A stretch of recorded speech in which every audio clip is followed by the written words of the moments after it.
सांगड़ के नवाही गांव वर्कशॉप चक number 36 इदरीसिया public school की 7वीं जमात की तालिब इल्म ज़ारा बतूल ने कम उम्री में ही अपने हौसले और अज़म की ऐसी मिसाल कायम की है जो हर किसी के लिए काबिले तलकीद है। ज़ारा बतूल ने अपने तालीमी सफ़र को जारी रखने का फैसला किया। तो ज़ारा बतूल के वालिद एक मजदूर हैं जो दिन भर सख्त मेहनत करके अपने बच्चों के लिए रोज़ी कमाते हैं। महदूद वसाइल और गाड़ी की अदम दस्तयाबी की वजह से ज़ारा बतूल और इसके बहन भाइयों को स्कूल जाने में मुश्किलात का सामना था, लेकिन इस बहादुर बच्ची ने हिम्मत नहीं हारी और अपने वालिद के रक्शे को खुद चलाने का फैसला किया। अब वो रोजाना न सिर्फ अपने बहन भाइयों को बल्कि दीगर करीबी बच्चों को भी स्कूल लेकर जाती है और इस बच्ची का ख्वाब है कि वो पढ़ लिख कर अपने वालिदैन की मदद करे और गाँव के दीगर लड़कियों के लिए एक मिसाल बने। वॉइस न्यूज़ से गुफ्तगू करते हुए ज़ारा बतूल ने कहा, मेरे बाबा का रिक्शा है तो वो मजदूरी करने चले जाते हैं, उनकी बच्चा शॉप है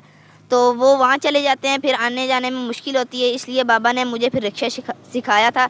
अब मैं अपने बहन भाइयों को आसानी से खुद लेकर आती हूँ स्कूल और खुद ही उनको घर ड्रॉप। तो सांगड़ में स्टीम मुकाबला हुआ था, वहाँ भी हमारे स्कूल को सिलेक्ट किया गया था और हम वहाँ गए थे और हमने अपने अपने इंस्ट्रूमेंट जो बनाए थे वो हमने वहाँ पे पेश किया। वहाँ पे हमें 3rd पोजीशन हो। ये नहीं होता कि बच्चियाँ तालीम नहीं हासिल कर सकती, बच्चियाँ जहाज़ नहीं चलाती, बच्चियाँ हेलीकॉप्टर नहीं चलाती, सब चीज़ें चलाती हैं। सिर्फ उसमें जज्बा होना चाहिए, एक शौक़ होना चाहिए तालीम हासिल करने का। ये इलाका मतलब लोग यहीं रह जाते हैं। आपने पढ़ना है तो आप अपने ज़हन को बनाएं, दूसरों की बातों में अगर आप आएंगे तो इससे कुछ नहीं होने वाला। दूसरे दुनिया बोलती रहती है, अगर आप दुनिया की बातों में आएंगे तो फिर आप कभी भी कामयाब नहीं हो सकते। इसलिए मेरा सबके लिए यही पैगाम है कि लड़कियों के लिए भी यही पैगाम है कि अपनी तालीम को जारी रखें और पीछे ना हटें किसी भी चीज़।